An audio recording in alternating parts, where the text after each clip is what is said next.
How's it going today, guys? I'm here with Benedicte, and I'm just gonna call it out right off the bat. I'm gonna say it badly.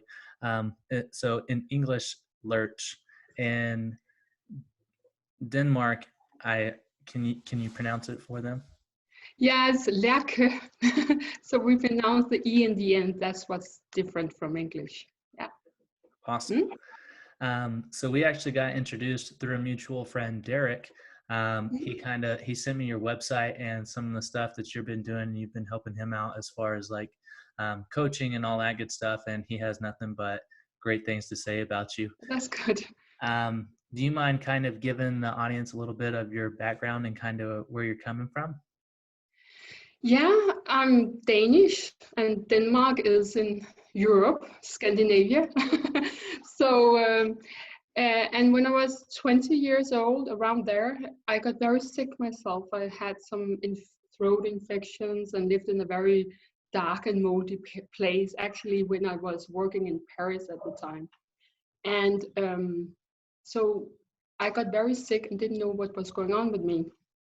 And it took me a long time to figure out that I had low metabolic rate, or what is called low thyroid function. And I went through the whole medical system in Denmark.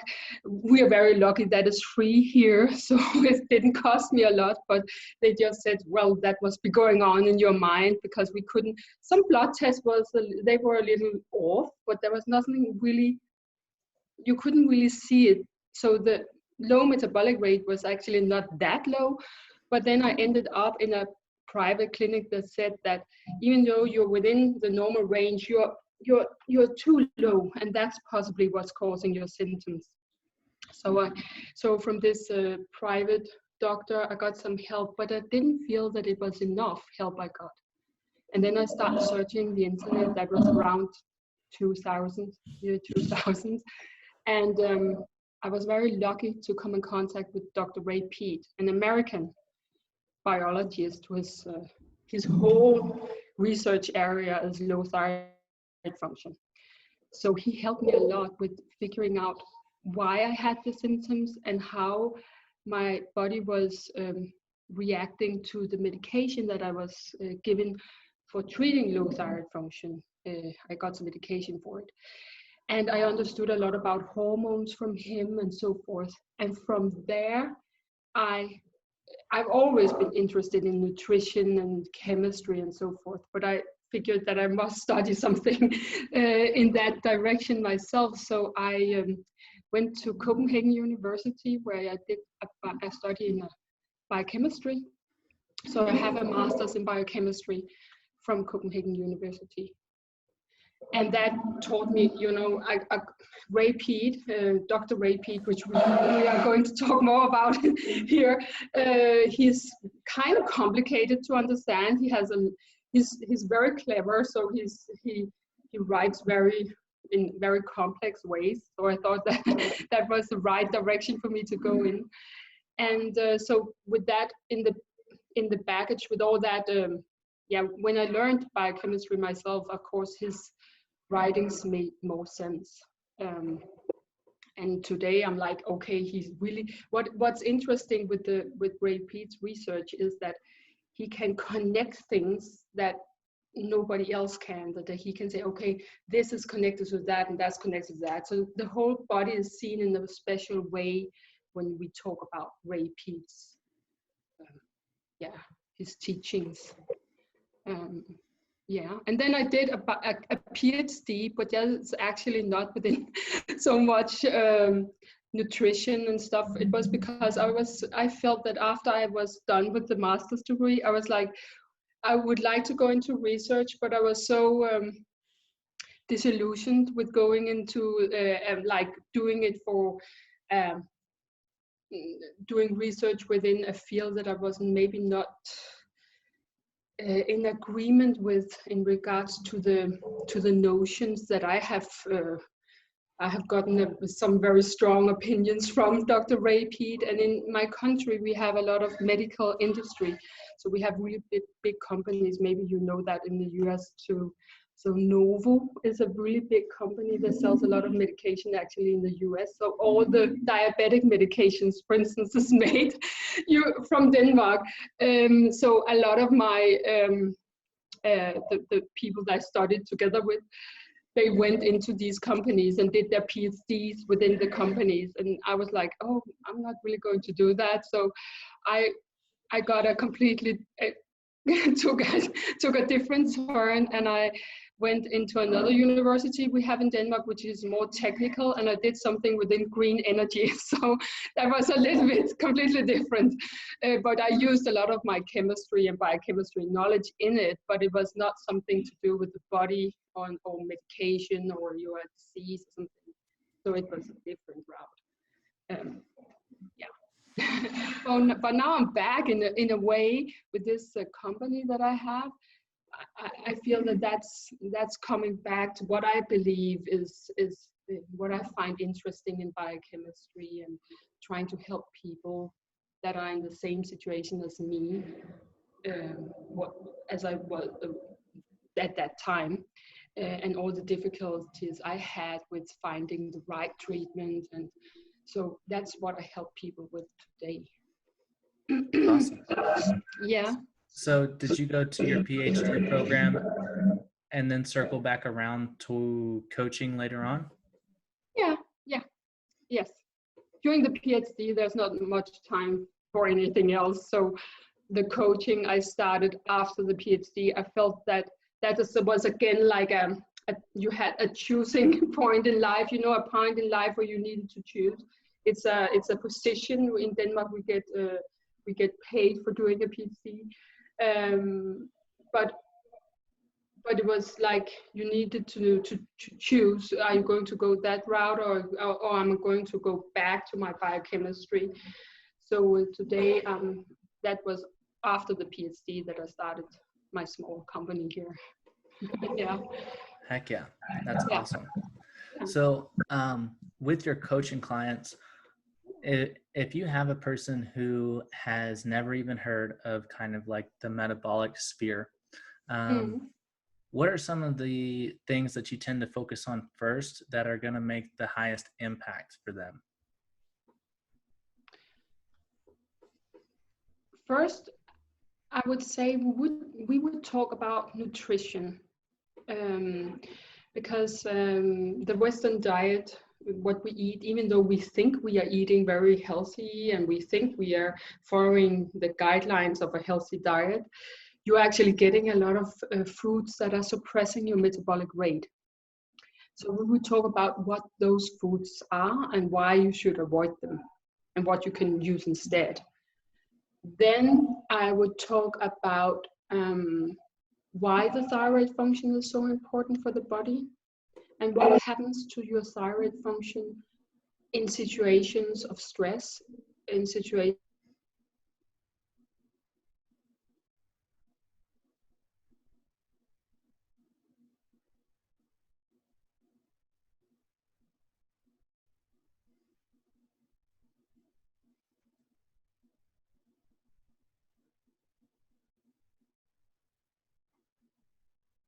of when we get older. Good.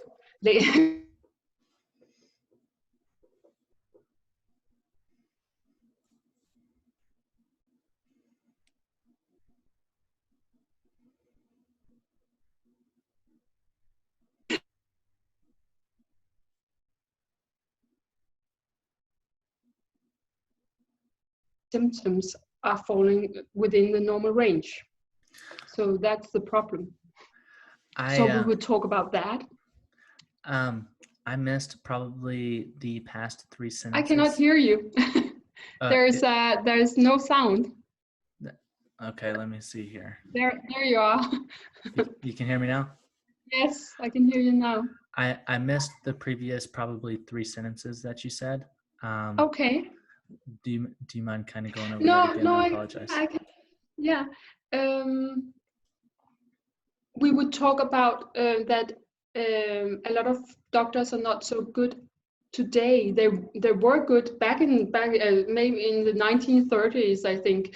Ray say they were very good at diagnosing and treating hypothyroidism, low thyroid function.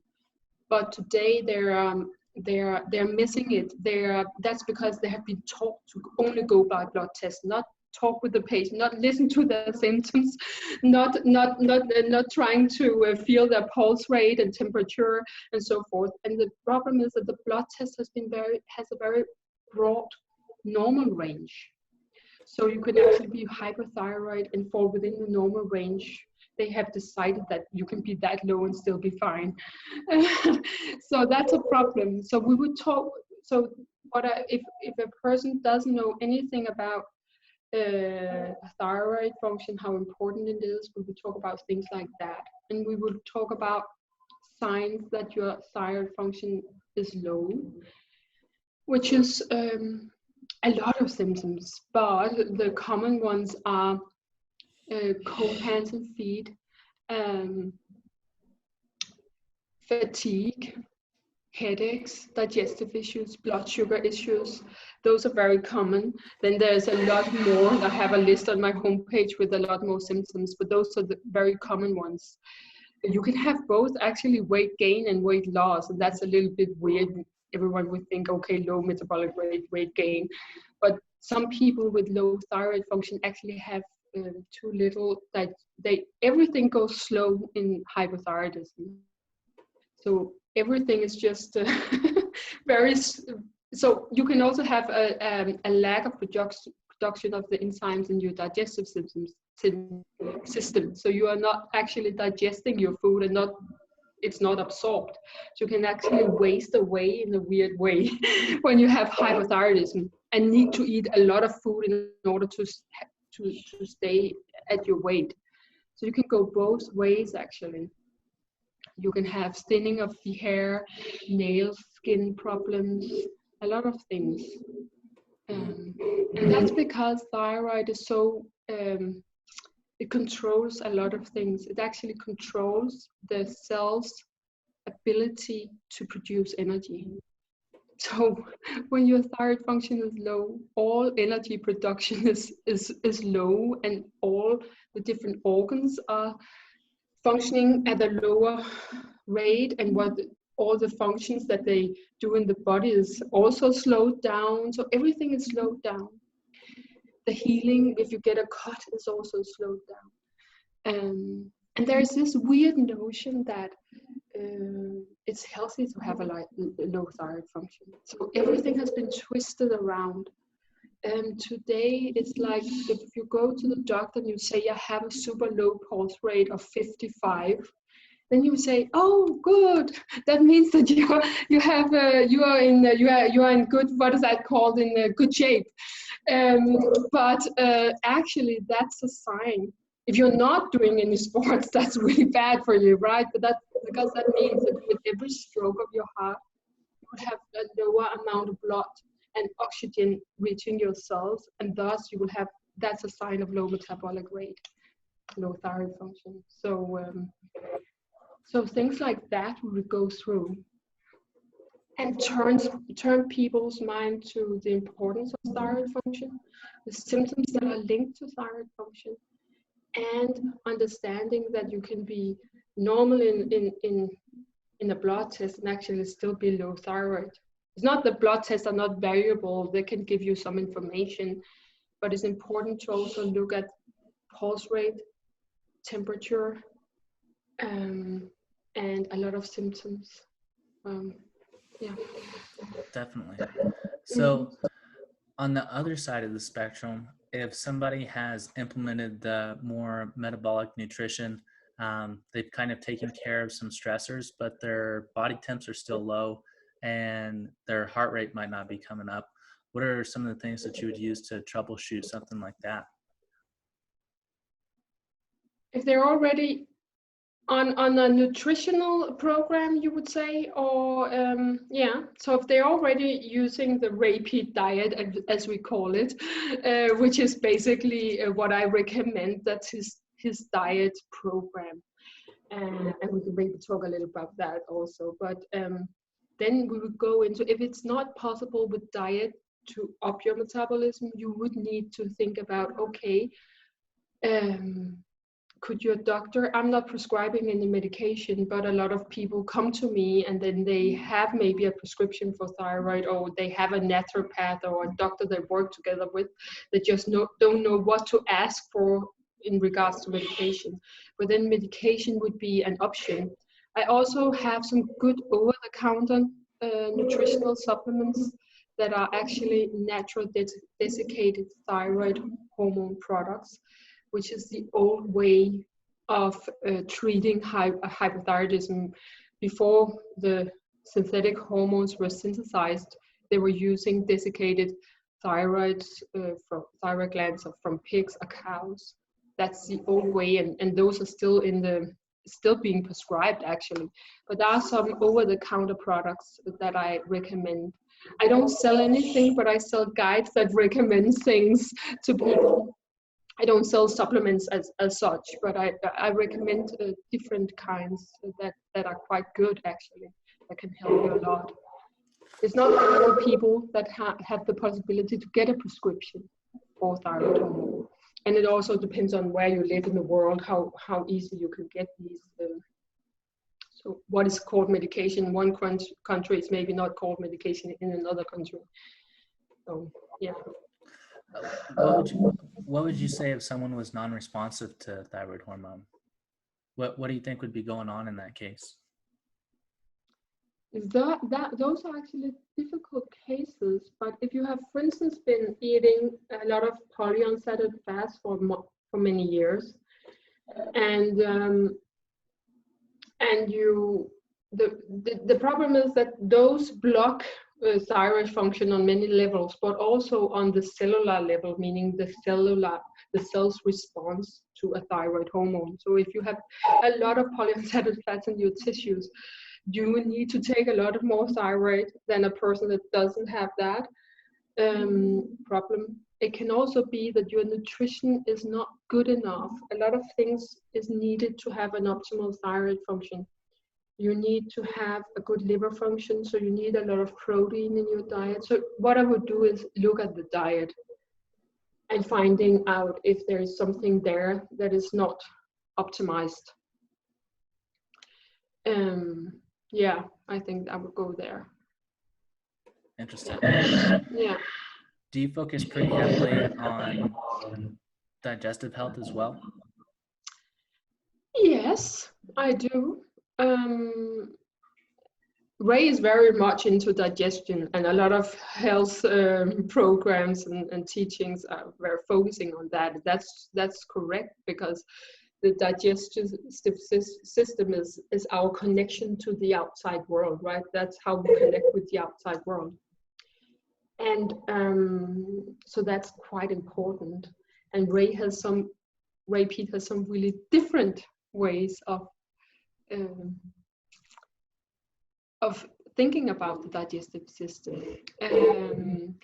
We are taught that all these whole grain products and are good for you, and salads are good for you, and so forth. But actually, you have a bacterial flora in the intestine, and there are some things that they can live off that you cannot live off, because we don't have the enzyme to digest, for instance, cellulose fibers. So if you eat a lot of salads that contains a lot of cellulose, then you would actually feed the wrong bacteria in your digestive system, and you can end up with a bad bacterial with an imbalance there. So Ray is a little different there, as he is so many places. It's not that you don't need fiber, we just like it to be from different sources, like raw carrots, bamboo shoots, and those have some substances in them that are antimicrobial, so they kill actually fungus and bacteria in the intestine, together with being fibrous, so they carry out toxins and so forth. But that's very important, yeah, because you have continuously in the intestine, you have an endotoxin production. And that's even healthy people continuously produce some toxins. And if you don't have a good bowel movement and you have constipation, for instance, that can really harm your whole hormonal system too. So yeah, that's very important. Definitely. Yeah. So could you kind of just give like a brief overview of kind of your version of the Peat diet and kind of some of the things that are staples within your kind of nutrition protocol? Yeah. You should get, first of all, the fats, right? We're taking out all the polyunsaturated fats. That means all the liquid oils, basically. So even olive oil, you can have a little bit of that, but you can basically also take that out. Then I would use coconut oil and butter instead. And you can use ghee, I think it's called ghee. And you can use cream, of course, but those are the only fats. And MCT oil, which is derived from coconut oil. If you need a liquid oil for something, you're cooking something and you need salad dressing or something, you're putting into the diet a lot of saturated fats and completely eliminating polyunsaturated fats. That means even eliminating fatty fish like salmon and so it goes also into the meats that you're eating and the fish that you're eating. We actually also goes into that pork is less good than beef, because, and that comes back to that pork pigs are when the feed that they get, that the fat composition of the feed is ending up in their fat tissues, whereas you can feed a cow whatever, and because they have a different digestive system, their fats is more saturated. So the concept of eliminating polyunsaturated fats first starts, of course, with the oils, and also turning all your packages. If you're buying any bread or anything, I'm not recommending that much bread, but if you are using a product that is made in a in a factory, or what's called, then you would have to turn it and see that it's not full of polyunsaturated fats. So that's I think that's the most important change you would make. Then then we go into proteins. Proteins it's very important to get enough protein, because your liver is super essential in hormonal balance, both in regards to detoxifying estrogen, but also in regards to activating your thyroid hormone. So if your liver is not fed enough good high quality protein, you cannot turn the T4, which is the inactive thyroid hormone, to the active thyroid hormone. So a healthy liver is very important, and the liver needs good protein. So the proteins could come from eggs, meat, milk products is very important because of the high calcium content also, and shellfish, yeah, and all the milk products, including cheeses and so forth. Yeah. What do you suggest if someone can't get a good, like, high quality source of dairy? Yeah, dairy is actually, even the not so good kinds of dairy. If you have dairy products that are, or you're living in, or you're on vacation maybe, or you're living in a city where you cannot get organic milk or something, that is not really that big of a concern, because milk is very clean, even though it's not organic. So it should, I think all countries would have a good enough source of dairy, I would say. I think people maybe go into too much thought about, I need to get my milk from an organic nearby farm or something. And not all people have that possibilities, of course. So just normal milk, Maybe the milk is in my country could be better than in the US. I know that you add some vitamin A's and D's to it, but I think Ray is just drinking normal 1% milk and a lot of it. And he never talks about it needs to be organic or anything. It's a very clean product in itself. The only thing with milk products is that you can, a lot of things like yogurts, cheeses, and so forth, the lactic acid in yogurts is made not so good. So something like Greek yogurt is better than normal yogurt because it's lower in lactic acid. So we have these modifications to dairy, or what can we say, extra recommendations on our dairy recommendations. But in general, just a lot of dairy is good because it's the high calcium content is important. Yeah. Definitely. Yeah. Do you typically like to recommend high gelatinous types of protein too? Yeah, I just talked with a person yesterday that asked that question about if she should have gelatin when she has her meat, and sprayed on the meat or whatever. That was her idea. I think maybe that's going a little, it can become very complicated. I'm into not making things so complicated.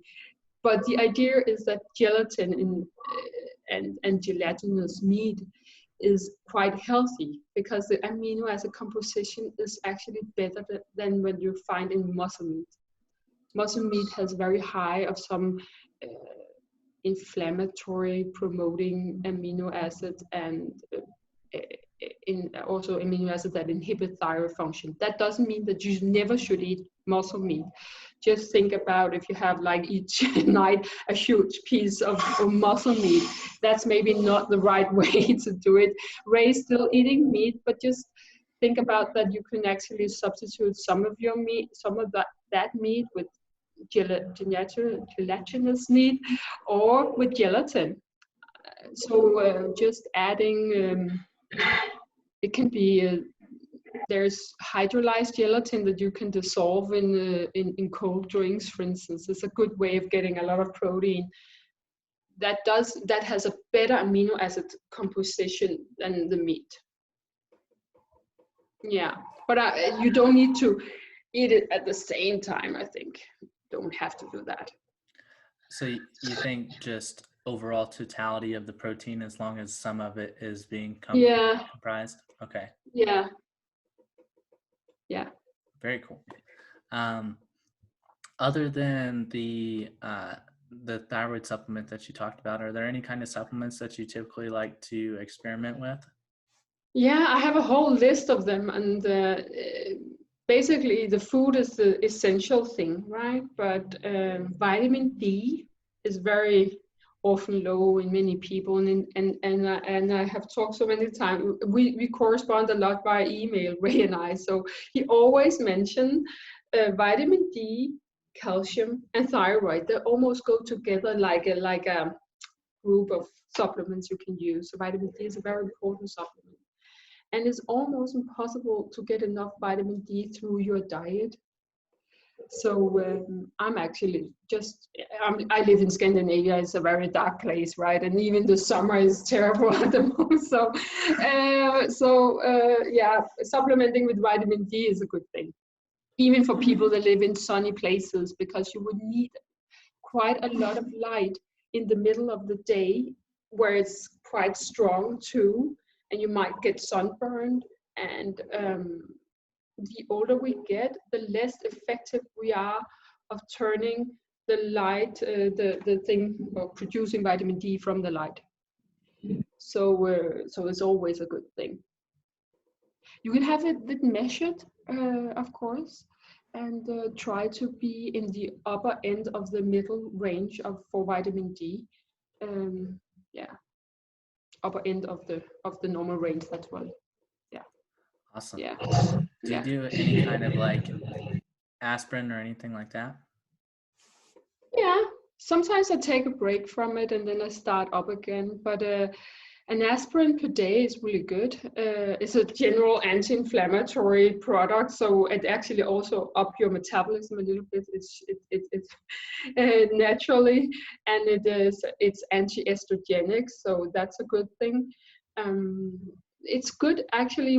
I have a trick that I often talk with people about. That's if you Ray recommends huge amounts of dairy. Like in my country, we use liters, but 2 liters of milk is almost, that's what 2,000 milligrams. That's 2 liters of milk. And that's almost impossible to get to drink each day. Then you cannot eat anything else. You're filled up with milk. And a lot of people are, of course, not doing that. So you can still use dairy, but you can add in some extra calcium from powdered eggshells. So you just take your eggshells, you dry them a little in the oven, and you powder them in a coffee grinder. But that powder is calcium carbonate, and calcium carbonate is an alkaline substance. So it's a super good calcium supplement, but it's not that good to get into your stomach where it will neutralize stomach acid.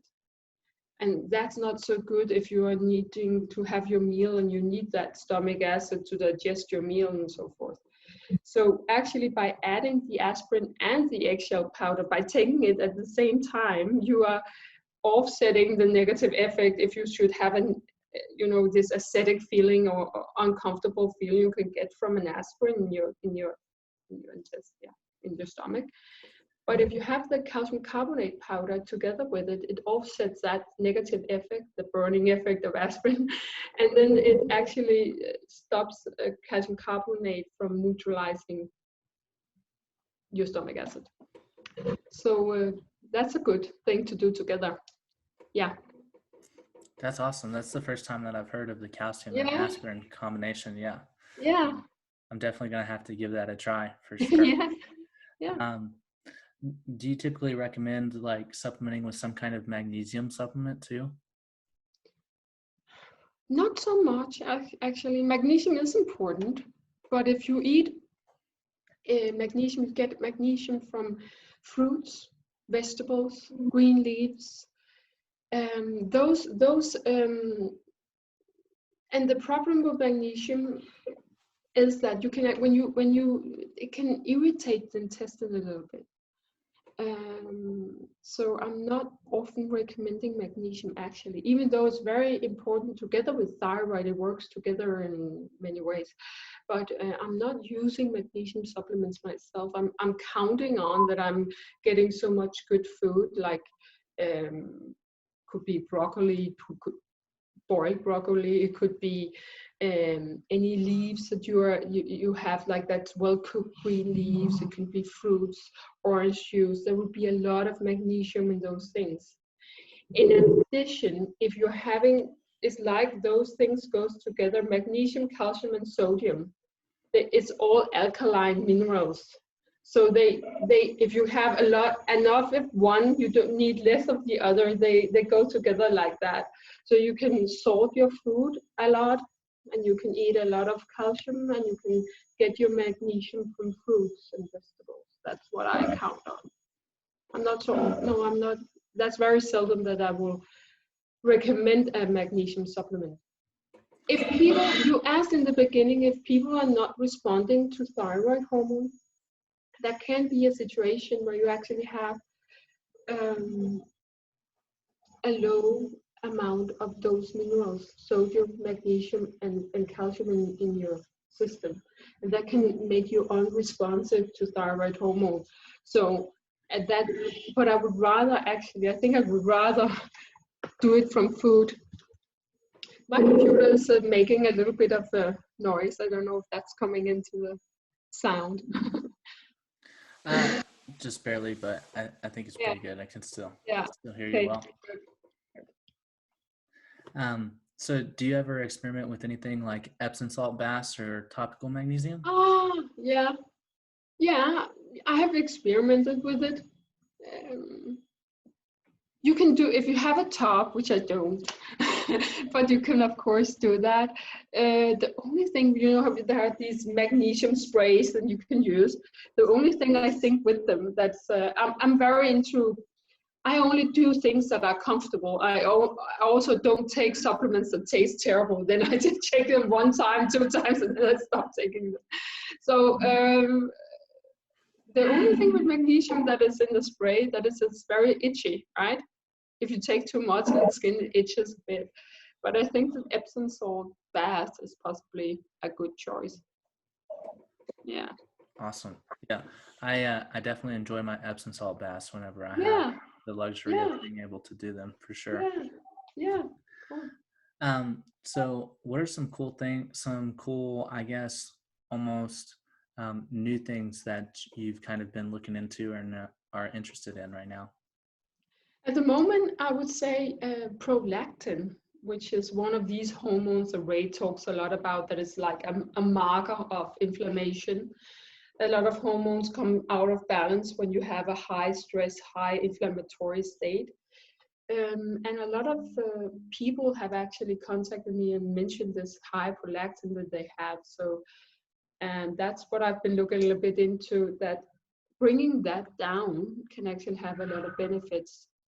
And usually a high prolactin level is caused by an imbalance of thyroid and too much estrogen in the system.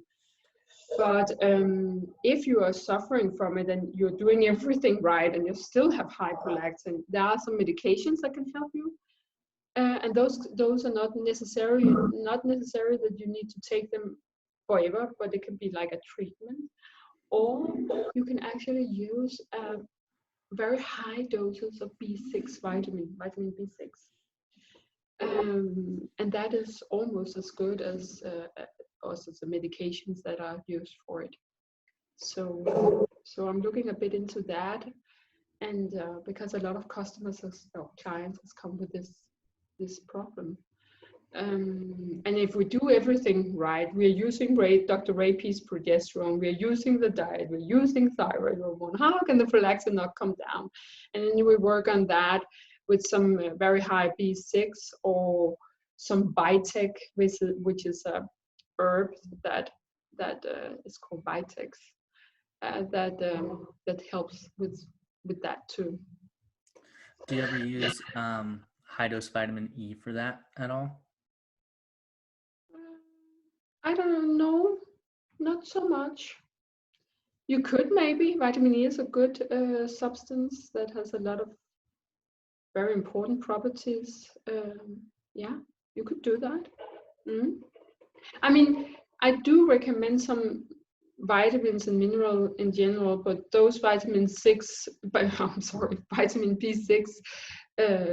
dosages are really high, so it's very high. So it's a little bit out of what you would get in a normal B complex vitamin. But you could also use vitamin E. That's also very anti-estrogenic substance. Awesome. Yeah. Well, Benedicte, I want to be respectful of your time. Yeah. Where can people find you as far as your website, social media, all of that good stuff? Yeah. You can find my website. That's biochemnordic.com. And then I'm on Facebook. So you can either search for, I'm on Facebook, Instagram, Twitter, Pinterest. Yeah, I think that's it. You can search for Biochem Nordic, or you can search for thyroid specialist, because that's what I'm called there too. So Biochem Nordic or thyroid specialist. Yeah. Awesome. And for those of you listening, I'll make sure to have a link to all of her stuff down in the show notes. Yeah. So feel free to follow through and check all of her stuff out. Benedicte, I look forward to doing this again in the future, and I really appreciate your time. Yeah, definitely. Yeah, let's do it again.